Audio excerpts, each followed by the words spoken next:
Hello again.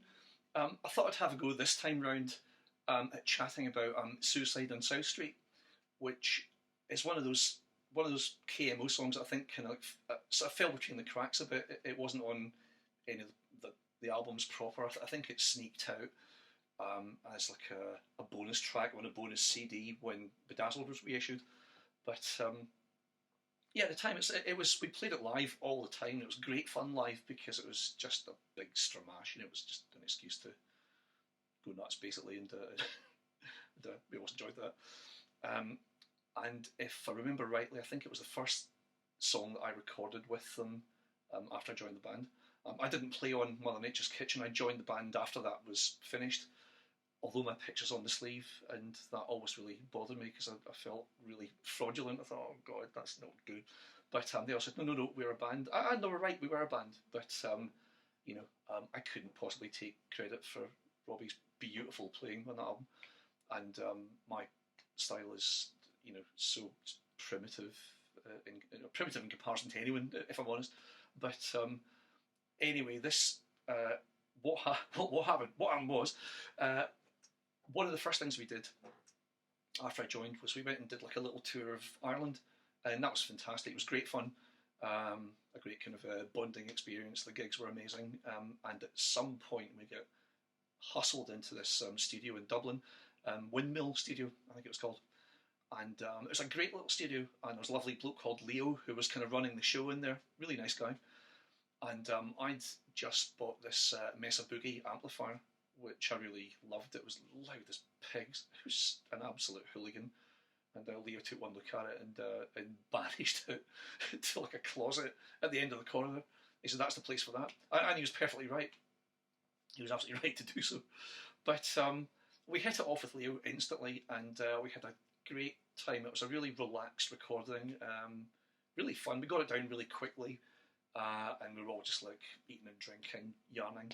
And then at some point, I can't remember who, somebody happened to mention that there was talk afoot of this song, Suicide on South Street, of it potentially being the B-side of a single. And at that point, the colour drained from Leo's face, bless him. He was, what? I won't attempt to do the accent. He was horrified at this prospect because all of a sudden, I think what he'd assumed was just going to be like a nice relaxed demo, suddenly might come out on a record, and bless him, it boggled his mind. The poor man ended up hunched over the mixing desk for hours on end trying to sort out a mix that he figured would be good enough for the obviously superior ears of the higher ups in Island Records. So the rest of us sort of decamped to another room and just sat there bored out of our minds, eating, drinking, eating. I Spy, The Minister's Cat, anything to sort of try and pass the time. And there was lots of 8x10 glossy publicity photos of other bands that recorded in the studio. And one of these, it looked like a kind of like a 70s photo. It was like a show band, I think, called Mulligan. And they were just really amiable looking guys, all smiling like that, all with their heads hunched at their shoulders, and all with their hands in their pockets. And I think under the circumstances, the kind of the strong drink, the boredom, the hysteria, I think particularly Jim and Steph and I just found this absolutely hilarious. And we ended up, there's a photo of Jim and Steph and I adopting that very pose on a bridge in Cork. So I'll see if I can find it, I'll dig it out, and I'll bung it on the site. But that was the impact this photo had on us. And that also is an indication of how exceptionally tedious life in a band can be when you're not physically playing something. So anyway, the upshot of all of this was that the recording was deemed unusable, which is a real shame. It was kind of it sounded great. If I remember rightly, it faded in, and I think the problem with it was that Kevin's vocal wasn't loud enough in the track.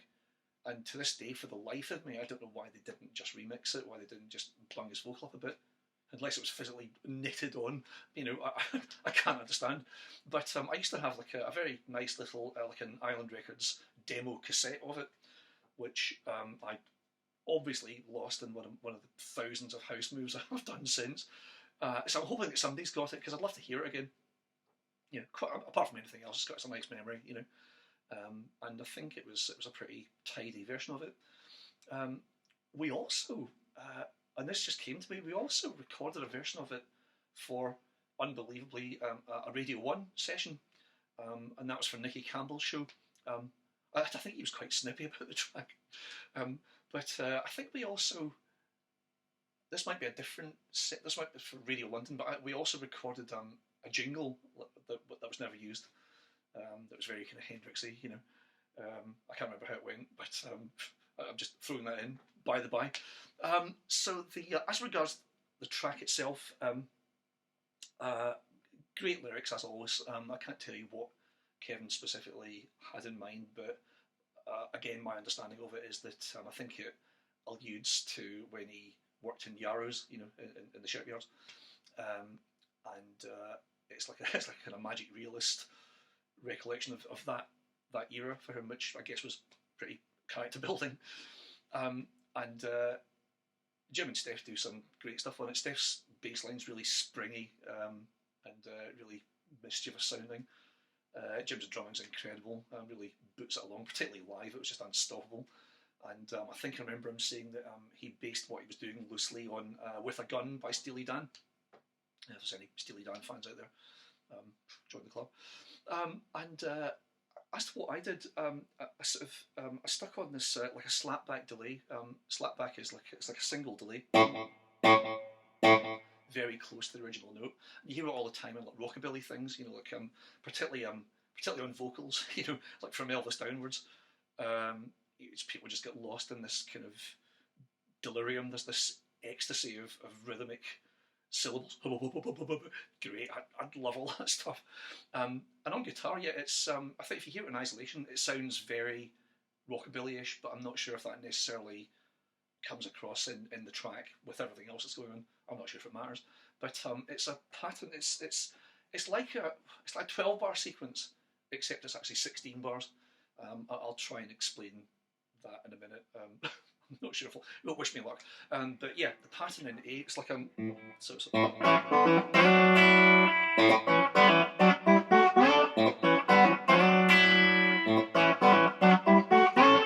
oops.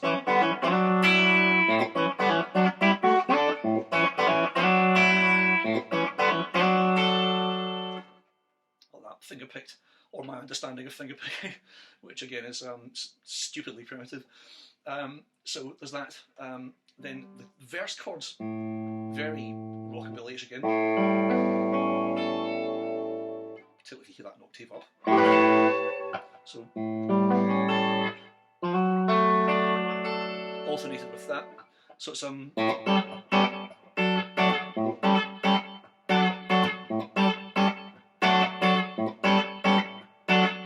it goes to the D, with a sneaky allusion to G in there. Back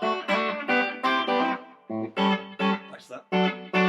Now, if it was a 12 bar, it would go to the E there, but because it's a 16 bar, it goes to a weird F sharp minor 7 there, into the D, then back to